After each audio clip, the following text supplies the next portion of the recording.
గ్రాముల బంగారాన్ని విడిపించి ఆ రోజు ఆన్లైన్ రేటుకే మేము కొంటాం. Sharma gold company. Suman TV ప్రేక్షకులకి స్వాగతం. నేను గిరిజ. ఇవాళ మనతో పాటు ప్రముఖ ఆధ్యాత్మికవేత్త, జ్యోతిష్య పండితులు బ్రహ్మశ్రీ సుభాష్ శర్మ గురువు గారు ఉన్నారు. గురువు గారితో మాట్లాడి మరిన్ని విషయాల్ని తెలుసుకునే ప్రయత్నం చేద్దాం. నమస్కారం గురువు గారు. శ్రీమాత్రే నమః. గురుగారు, ఆశ్లేష నక్షత్రంలో పుట్టిన వాళ్ళు ఖచ్చితంగా ఆశ్లేష బలి చేయించాలి అంటూ ఉంటారు, అది కూడా కుక్కి సుబ్రహ్మణ్య స్వామి దగ్గర. సో ఏంటి అసలు ఆ సుబ్రహ్మణ్య స్వామికి ఆశ్లేష నక్షత్రం వాళ్ళకి ఉన్న అనుబంధం ఏంటి? ఖచ్చితంగా ఆ నక్షత్రంలో పుట్టిన వాళ్ళు ఆ బలి చేయించాల్సిందేనా, లేకపోతే వాళ్ళకి అంటే గండాలు, ప్రాణగండం అలాంటివి ఉన్నాయని చాలా వీడియోస్లో చాలా మంది చెప్తూ ఉంటారు. అసలు ఇది ఎంతవరకు నిజం అంటారు గురుగారు? తప్పకుండా తెలియజేస్తానమ్మా. ముందుగా ప్రేక్షకులందరికీ శ్రీమాత్రే నమః, శ్రీ గురుభ్యో నమః. నమో దేవ్యై మహాదేవ్యై శివాయై సతతం నమః. నమ ప్రకృత్యై భద్రాయై నిహతాం ప్రణతాస్మిత. నమోస్తు సర్పేభ్యో ఏకే చ పృథివీ మనో ఏ అంతరిక్షే ఏ దివితేభ్యః సర్పేభ్యో నమః. ఈ 84 లక్షల జీవరాశులలో ఏ జీవి పుట్టినా 27 నక్షత్రాలలో మాత్రమే పుడుతుంది. ఏ జీవి పుట్టినా 12 రాశులలోనే పుడతారు. ఏ జీవి పుట్టినా కేవలం 9 గ్రహాల యొక్క సంయోగం ద్వారానే పుడతారు. అంటే మనకున్నటువంటి 84 లక్షల జీవరాశుల్లో 9 గ్రహాలు, 12 రాశులు, 27 నక్షత్రాలు. ఎవరైనా సరే వీటిని మాత్రమే ప్రధానంగా ఆధారంగా చేసుకొని జాతక విశ్లేషణ అనేటటువంటిది ఎదుటి వ్యక్తికి చెప్తూ ఉంటారు. బికాజ్ ఏంటంటే ప్లానెటరీ పొజిషన్ అనేటటువంటిది ఏ స్థానంలో ఏ గ్రహం ఉందో లెక్క వేసుకొని క్యాలిక్యులేషన్ వేసుకొని నీ భవిష్యత్తు ఇది అని నిర్ణయిస్తూ ఉంటారు. కొంతమంది 27 నక్షత్రాలని చెప్పడం జరిగింది. ఆ 27 నక్షత్రాలలో కూడా ఒక్కొక్క గ్రహము ఒక్కొక్క నక్షత్రంలో సంచరించడం జరుగుతుంది. ఆ గ్రహము ఆ నక్షత్రంలో సంచరించినప్పుడు మనిషికి ఎలాంటి ప్రయోజనాలు ఉంటాయి అని తెలియజేసినటువంటిదే జ్యోతిష శాస్త్రము అని పేరు. అయితే జ్యోతిష శాస్త్రంలో ఎవరైనా సరే ఈ మూడింటినే ప్రధానంగా క్యాలిక్యులేషన్ వేసుకుంటారు. జాతకం చూసుకునేటప్పుడు లగ్నం ప్రధానంగా చూస్తారు. లగ్నం అంటే మనం పుట్టినటువంటి సమయంలో ఏ గ్రహం అయితే లగ్నంలో ప్రారంభమవుతుందో అక్కడ నుండి క్యాలిక్యులేషన్ వేస్తారు. అయితే దాని నుండి మనము క్యాలిక్యులేషన్ వేస్తే మనిషి యొక్క భవిష్యత్ అనేటటువంటిది ఏర్పడుతూ ఉంటుంది. ఇది జ్యోతిష శాస్త్రంలో ఉన్నటువంటి ఒక థియరీ. అయితే ఎస్పెషల్లీ 27 నక్షత్రాలలో పుట్టినటువంటి వారికి ఒక్కొక్క నక్షత్రంలో ఒక్కొక్క శాంతి కర్మను చెప్పడం జరిగింది. అది నక్షత్ర ముహూర్త చింతామణిలో క్లియర్ కట్గా ఇవ్వడం జరిగింది. ఏ నక్షత్రంలో పుడితే మనిషి యొక్క స్వభావం ఎలా ఉంటుంది, మనిషి యొక్క గుణగణాలు ఎలా ఉంటాయి, మనిషి ఏ రకంగా ప్రవర్తిస్తాడు, మనిషి దశల వారీగా ఎలా మార్పు చెందుకుంటూ వస్తాడు, అతని జీవితంలో ఆపదలు ఎప్పుడున్నాయి, అమృత యోగాలు ఎప్పుడున్నాయి అని తెలియజేసేటటువంటిది నక్షత్ర చింతామణి అనేటటువంటి జ్యోతిష్య గ్రంథము.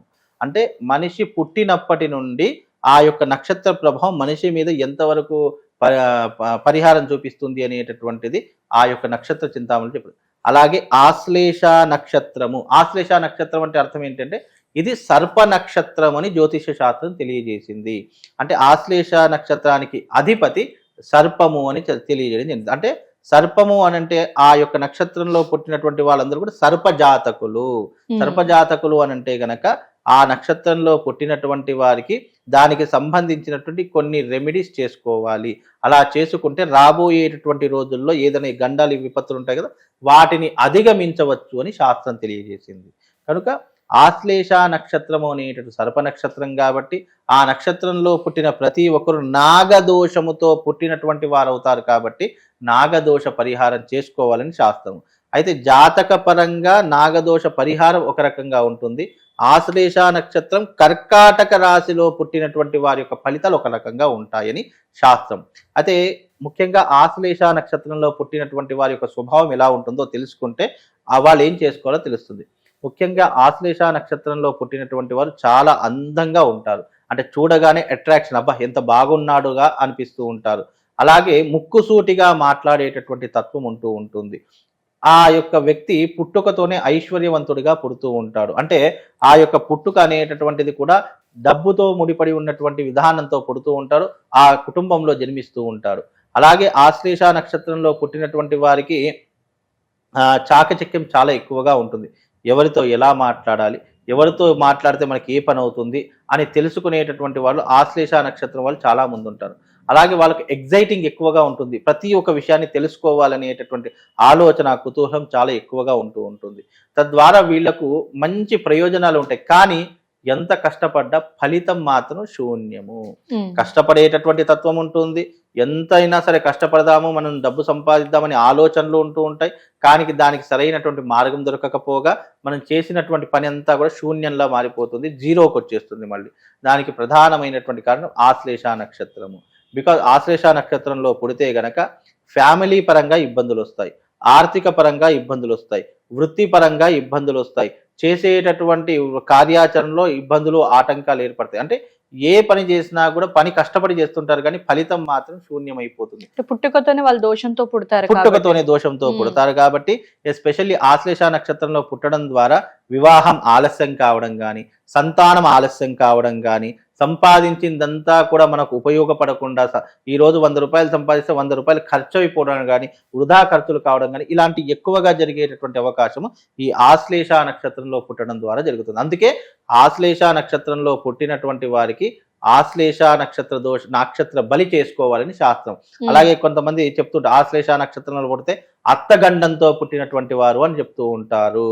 అంటే ఎప్పుడైతే వివాహం అవుతుందో అప్పుడు ఆ వివాహమైనటువంటి సందర్భాల్లో భార్యాభర్తలకు వైరమే, అంటే వివాహం అయిన తర్వాత కొన్ని రోజులకే భార్యాభర్తలకు పడకపోవడము, పుట్టింటి నుంచి అంటే అమ్మాయి యొక్క పుట్టింటి నుంచి ఈ యొక్క అబ్బాయికి విపరీతమైన ఇబ్బందులు రావడము, లేదా రెండో వివాహం చేసుకునేటటువంటి పరిస్థితులు ఏర్పడము ఎక్కువగా ఆశ్లేష నక్షత్రంలో పుట్టినటువంటి వారికి జరుగుతుంది. అలాగే రెండో విషయం ఏంటంటే సంతానం ఆలస్యం కావడం కానీ, లేదా సంతానమే కలగకపోవడం కానీ, లేదా ఆ వంశమంతా కేవలం ఆడపిల్లల సంతానం మాత్రమే ఉండడం కానీ జరిగేటటువంటి అవకాశం ఆశ్లేష నక్షత్రం ద్వారా జరుగుతుంది. అలాగే వృత్తి యందు, వ్యాపారం నందు ఎంత కష్టపడ్డా ఫలితం రాదు. అప్పుడప్పుడు విమర్శలు వస్తూ ఉంటాయి, నెగిటివ్ ఎనర్జీ ఎక్కువగా వస్తూ ఉంటుంది, నిందించే వాళ్ళు ఎక్కువైపోతూ ఉంటారు, శత్రువులు విపరీతంగా పెరుగుతారు. ముందర బాగా చక్కగా అద్భుతంగా మాట్లాడతారు కానీ వెనకుండి గోతులు తీస్తూ ఉంటారు చూసారా, అది ఎక్కువగా ఆశ్లేష నక్షత్ర జాతకంలో తెలుస్తుంది. అవకాశాలు మనం ఈ రోజున చాలా చక్కగా కలగంటాము, అబ్బా నాకు రేపైతే ప్రమోషన్ వస్తుంది, నా జీతం పెరిగే అవకాశాలు ఉన్నాయి, నాకు ట్రాన్స్ఫర్ జరిగే అవకాశాలు ఉన్నాయి. అప్పటివరకు బాగానే ఉంటుంది, వచ్చేస్తుంది అనుకున్నది ఏదైతే ఉంటుందో అతని జీవితం నుంచి దూరం వెళ్ళిపోయేటటువంటి అవకాశాలు, అంటే అవకాశాలు దగ్గర దాకా వచ్చి చేయి జారిపోయేటటువంటి లక్షణాలు ఎక్కువగా ఉంటాయి. సంపాదించేది ఏదైనా సరే లక్షలు సంపాదించనివ్వండి, కానీ అతని జీవితానికి ఆ 1,00,000 రూపాయలు ఎప్పుడూ కూడా అవసరం పడవు. అది ఎదుటి వాళ్ళ యొక్క దానికి వినియోగించేటటువంటి పరిస్థితులు ఎక్కువగా ఏర్పడతాయి. శత్రువులు విపరీతంగా పెరిగిపోతారు, కుటుంబ సమస్యలు విపరీతంగా అయిపోతాయి. ఇవన్నీ కూడా ఆశ్లేష నక్షత్రంతో ముడిపడి ఉన్నటువంటి వాళ్ళకి జరుగుతుంటాయి. వివాహం ఆలస్యం అయ్యేటటువంటి అవకాశం చాలా మంది. మరి కుక్కీ సుబ్రహ్మణ్య స్వామి దగ్గర చేయించుకోవాలి అంటూ ఉంటారు, ఈ రెండింటికి ఉన్న అయితే కుక్కీ సుబ్రహ్మణ్య స్వామి దగ్గర చేయించుకోవాల్సిన పద్ధతి ఎలా వచ్చిందంటే, అక్కడ స్వయంగా వెలిసినటువంటి కుక్కీ సుబ్రహ్మణ్య స్వామి సర్పాకారంలో స్వామివారు దర్శనమిస్తూ ఉంటారు. అయితే అక్కడ ఉన్నటువంటి స్వామివారి సుబ్రహ్మణ్య స్వామిని మనము ముఖ్యంగా సర్పాకారంలో కూడా కొన్ని ప్రదేశాల్లో చూస్తున్నాం. అంటే జంట నాగులుగా ఉన్నటువంటి ఏవైతే ఉంటాయో దాన్ని సుబ్రహ్మణ్య స్వామిని కూడా పిలుస్తూ ఉంటాము. అలాగే సుబ్రహ్మణ్య స్వామి యొక్క ఆలయానికి వెళ్ళి చేయించుకోవడం ద్వారా ఏమవుతుందంటే ఆశ్లేష నక్షత్రానికి అధిపతి కూడా సుబ్రహ్మణ్య స్వామి అని చెప్తూ ఉంటాము. అందుకే సుబ్రహ్మణ్య స్వామి వారి యొక్క ఆలయానికి వెళ్ళి చేసుకోవడం ద్వారా మనకు ఈ రకమైనటువంటి దోషాలు తొలగిపోతాయి.